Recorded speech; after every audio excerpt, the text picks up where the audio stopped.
And I think what you say also speaks to the importance of, of both listening to the perspective that gives meaning through a spiritual understanding of, of the earth, and also listening to a perspective that comes more from the world of science, and understanding that these are two sides of one coin, that this is one reality that we are talking about, and it need not be in conflict with each other.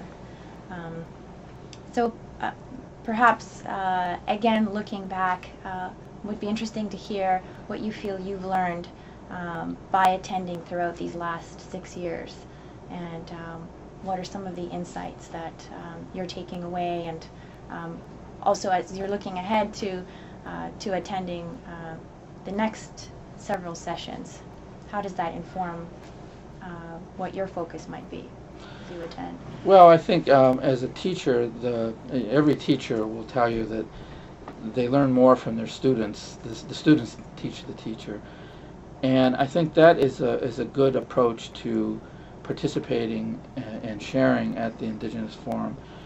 I have learned so much just by listening. In addition to other fields, one of the areas I work in is conflict resolution and mediation and those areas. And one of the first things we try to learn in that field is just simply listening. And it's surprising, as I go on indefinitely here, how poor we are at that particular skill. Mm-hmm. It's something you have to keep working at. So I think the Indigenous Forum was created in many ways simply to give the indigenous peoples of the world a voice, however they wish to express it. Mm. For example, it's traditional now at the forum that one evening they have presentations of artistic works, usually music and dance, from the wide variety of indigenous groups from around the world. And just soaking all that in, hearing and watching the dancers from the Pacific, from the Andes, from the plains of North America, the drummers and singers. There were throat singers from Central Asia, remote Siberia. The colorfulness, and the sheer joy in their hearts as they greet one another. People they've never met before in their life, but who eagerly greet you and smile. It makes you think that, it isn't that hard to bring people together if we just work at it. It can be done. It's not impossible. What's impossible when it gets difficult is when we get lost in our own minds and think negative thoughts. But when you see the reality of bringing people together like this, it seems actually fairly easy. And also so beautiful to see, because of the color and the traditional costume that I think is unique to this forum at the United Nations. Another thing, as you mentioned, of diversity in a sense that indigenous peoples are well known for is the way in which they traditionally integrate youth and elders. If you go to indigenous meetings of almost any particular group around the world, for example, for a meal, usually, traditionally, the adults kind of hold back, and the people with the young children go first. First the elders, and then the children. And the adults just humbly, quietly sit and talk, and don't even call attention to that tradition. And it's a universal kind of behavior and respect that you see there. No one has to tell them normally to do it.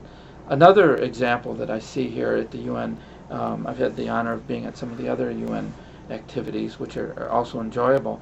But something, for example, that's I think unique about the indigenous gatherings is that they always begin by thanking the original inhabitants of the land where they meet. Well, here, of course, it's New York, so there's always an opening prayer, usually in Iroquois, which was one of the major Indian nations of New York State, what is now New York State.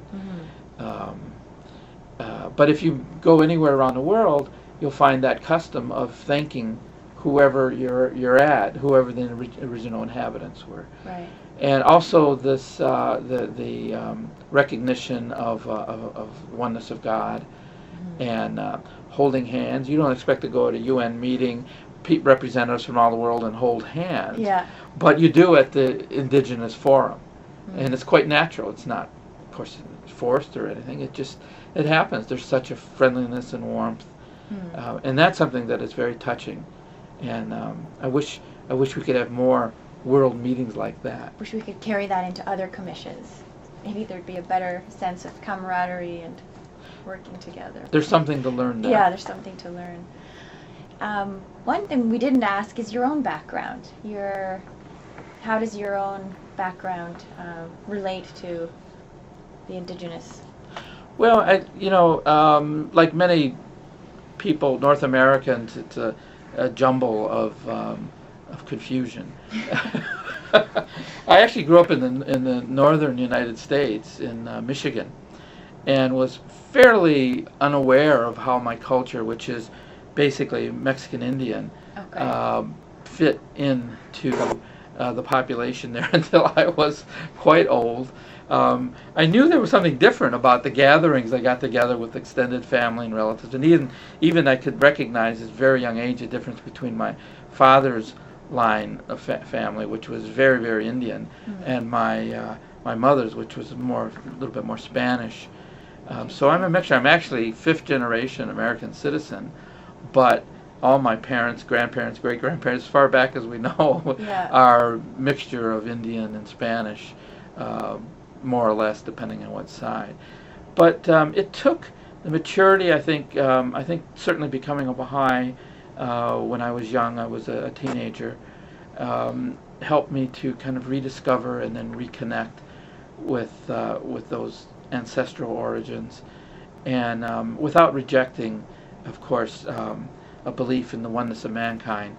And that has really driven me. When I was, I started out as an attorney professionally for many years. I was a judge, and then up and moved off to a remote Indian reservation in northern Arizona. And actually a governor of a state actually asked me to stay and help him with some work. And now ordinarily you think that would be a great career opportunity. I was still very young in my career, and it hadn't been into it that long.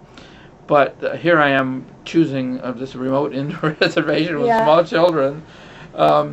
But I think when you're really interested and driven to try and give something back, and also a curiosity, you make decisions that aren't necessarily, at least to the outer world, might not seem to be the best. But I've never regretted it. And I've had an opportunity since that time to serve as the chief judge of the Mohegan tribe in Connecticut, and legal counsel to the several tribes in Arizona, the Navajos and Fort McDowell Yavapai. And one of the subjects I teach is what in American law we call federal Indian law, and several other related areas, as well as the U.S. Constitution, which is my major subject area. So it was kind of a journey of self-discovery there. So